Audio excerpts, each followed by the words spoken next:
Ned Kelly was the lone survivor of the Kelly gang's final shootout against the police, but despite suffering 28 injuries, fate had an even crueler twist in store for him.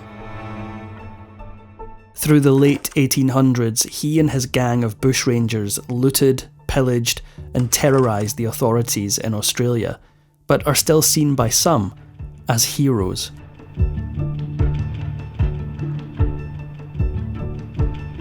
Long before Ned Kelly became a legendary outlaw, his father proved the apple didn't fall far from the tree. John Red Kelly was Irish-born, but was sent to an Australian penal colony in the mid-1800s after stealing 2 pigs. At 28, he gained his freedom and started a family in Victoria with Ellen Quinn, but he didn't leave his illicit behaviour in the past. The land the Kellys had settled on was unforgiving, and Red eventually turned to drinking. In 1866, this got him in trouble with the law, but not before he'd already been caught with stolen hide the year before. Nevertheless, Ned proved to have something different in his blood. It's said that he once saved another boy from drowning in a creek, disregarding his own safety. Afterward, the child's family awarded Ned a green sash in gratitude. Only a couple of days after Christmas in 1866, Red died as a result of his drinking. Ned was left to be the man of the house, but this didn't stop him from getting in with the wrong crowd.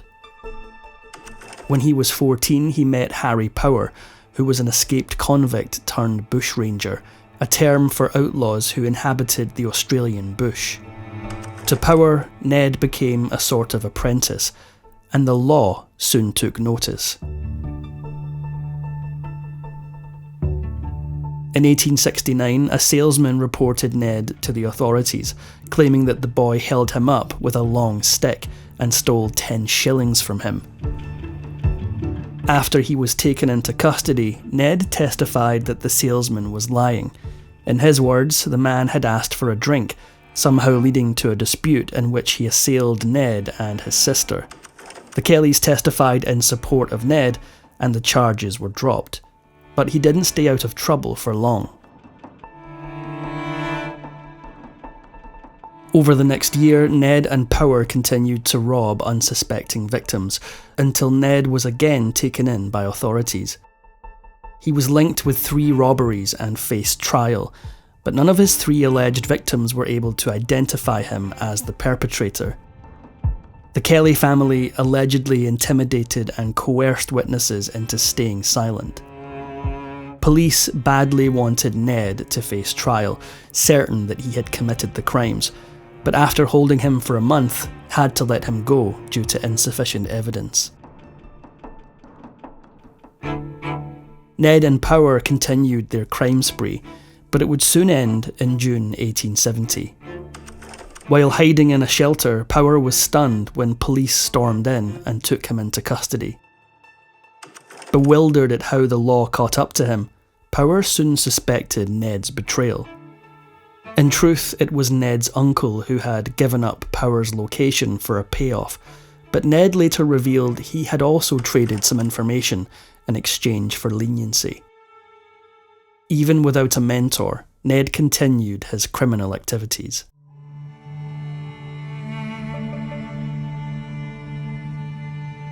That same year, Ned and his brother Dan became affiliated with a horse-stealing ring. Through this, they met several bushrangers who would become close confidants, such as Steve Hart and Joe Byrne. These new friends would help him to face his biggest challenge yet. The following year, Constable Alexander Fitzpatrick, a friend of the Kellys, visited the family with an arrest warrant for Dan, who wasn't there. When Dan returned, he asked Fitzpatrick if he could eat dinner before being taken into custody. As Fitzpatrick stood over his prisoner, Ned burst in and shot at him, but missed. In the ensuing struggle, Fitzpatrick was shot in the arm. Eventually, when things calmed down, Fitzpatrick was allowed to leave. Following the incident, Ellen Kelly appeared in court on the charges of aiding and abetting her son in the attempted murder of a police officer. The Kellys described several alternative versions of events, suggesting Ned was absent, that Fitzpatrick made advances towards Ned's sister, and that Fitzpatrick drew his pistol first. Of course, neither Ned nor Dan were there to testify in person. The courts tried and convicted Ellen Kelly, who received 3 years of hard labour. Ned and Dan were in hiding, and they knew how to disappear.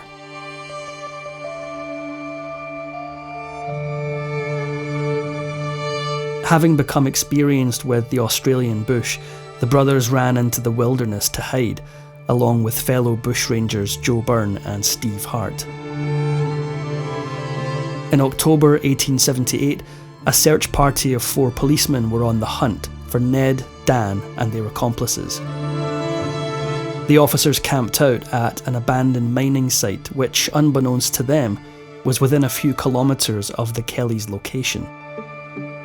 Ned had spotted their tracks, so he and his gang planned to ambush them.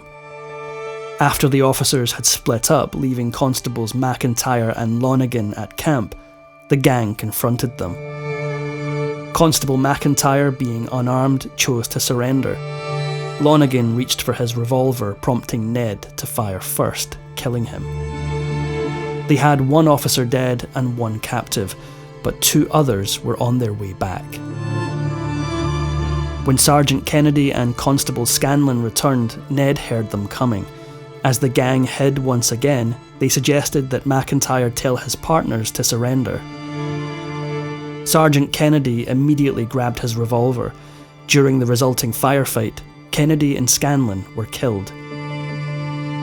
Among the chaos and the flying bullets, McIntyre was able to take Kennedy's horse and escape.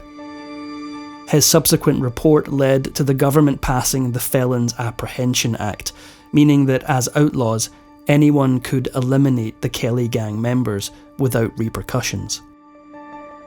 Fitting their new high profile, the gang started planning their biggest theft yet.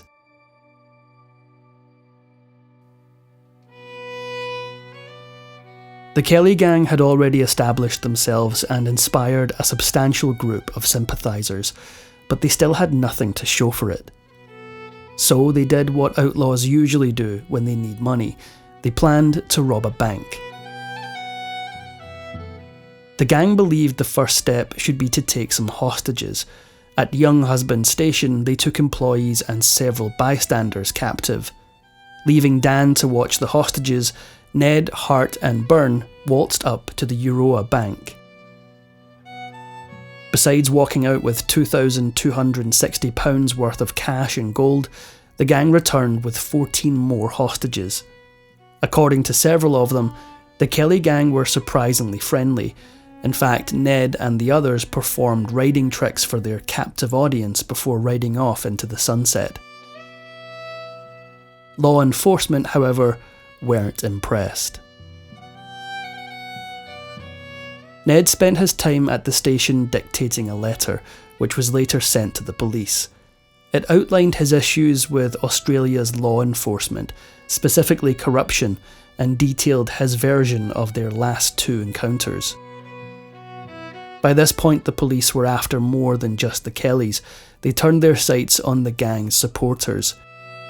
In 1879, they took 23 alleged sympathisers of the gang into custody, most of whom they detained for nearly 3 months with no evidence. A month after his last letter, Ned sent a response to Acting Chief Secretary Brian O'Loughlin concerning the alleged sympathisers' detainment. He rebuked the authorities' actions, calling it a manifest injustice. But Ned wasn't the only one who was upset. The general public criticised the police for their neglect of basic civil liberties. While the robbery was out of necessity, the Kelly gang seemed to feel a sense of duty toward their supporters. They divided most of the loot between sympathisers and the gang's families. Unfortunately, this brought them back to their original problem of lacking finances. Targeting the bank in Jerilderie, Ned and Byrne disguised themselves with the uniforms of 2 constables they had taken captive. While Dan and Hart held up the hotel next door, Ned and Byrne moved into the bank. This time, Ned wanted to do more than just steal.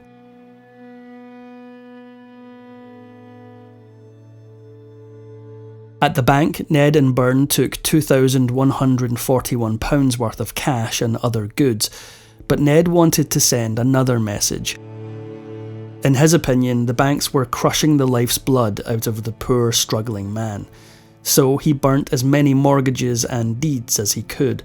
Before he released the captives, he spoke about how unscrupulous and corrupt the law was. After this heist, the authorities only grew more desperate. After the gang's first raid in Euroa, their bounty was set at £1,000. However, following this second heist, the New South Wales government raised it to £4,000. With the Victoria government matching them, it became the largest bushranging bounty in history.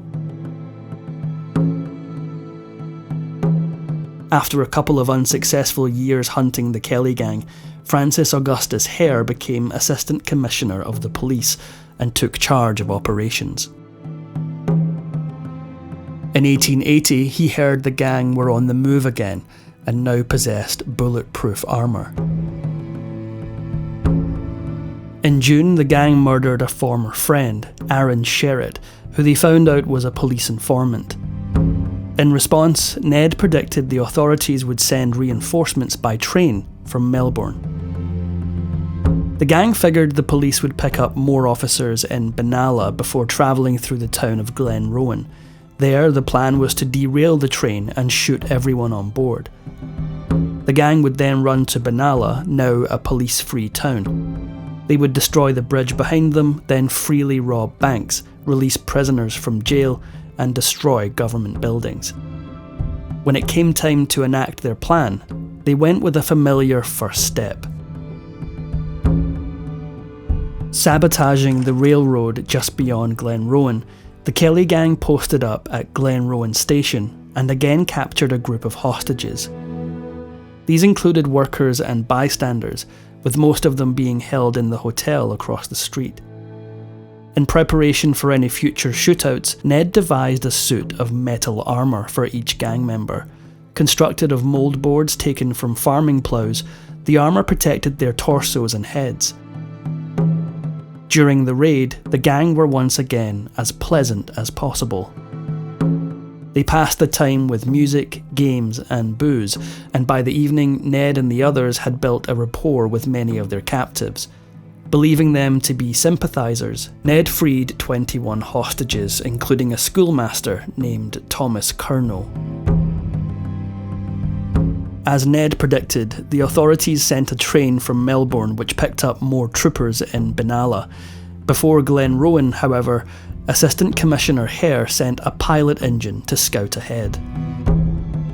Thomas Curnow, having convinced the Kelly gang he was on their side, waved down the scout train before it reached Glenrowan and informed officers of the gang's plan.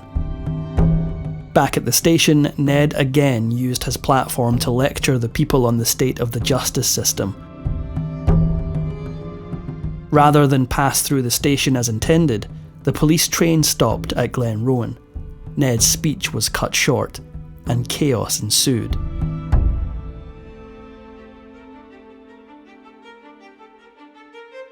At around 3 in the morning, as the authorities approached the hotel, the Kelly gang opened fire. The resulting firefight was brutal, with both sides sustaining injuries and losses. Hare was shot in the wrist, while 3 hostages were killed in the crossfire as they tried to escape. Despite their armour, Ned and Byrne suffered serious wounds early on. As the night wore on, the troopers surrounded the inn and continued to fire. Perhaps knowing it was the end, Byrne went to the bar and poured himself a drink. After raising a glass to his fellow bushman, he was hit by a bullet. Earlier in the battle, a wounded Ned Kelly slipped out of the inn undetected, making it about 90 metres into the woods. There he hid until the right moment. Throughout the night, the police searched for Ned without luck, until they got close enough to his hiding place. He finally revealed himself and fired upon them, appearing monstrous in his armour. Engaging in his final firefight, Ned's injuries made it difficult for him to fire back properly. However, Dan and Hart were still at the inn, and continued to fire on the troopers to help. Beaten and bloodied, Ned remained a force to be reckoned with in his armour. However, after taking shots to the legs, he was apprehended and his armour removed. Supposedly, he was wearing his green sash underneath. The police had apprehended the outlaw Ned Kelly for the last time. By the following afternoon, with Dan and Hart the only remaining outlaws at the inn and showing no signs of surrendering, the police resorted to setting the building on fire with the men inside. In October 1880, Ned appeared in court for his trial, presided over by Sir Redmond Barry, the same judge who sentenced Ellen Kelly years prior.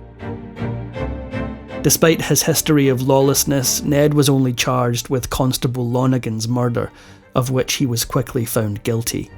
He was sentenced to execution by hanging. Following the announcement of Ned's sentence, sympathisers filed a clemency petition containing over 32,000 signatures, and thousands of people showed up to protests.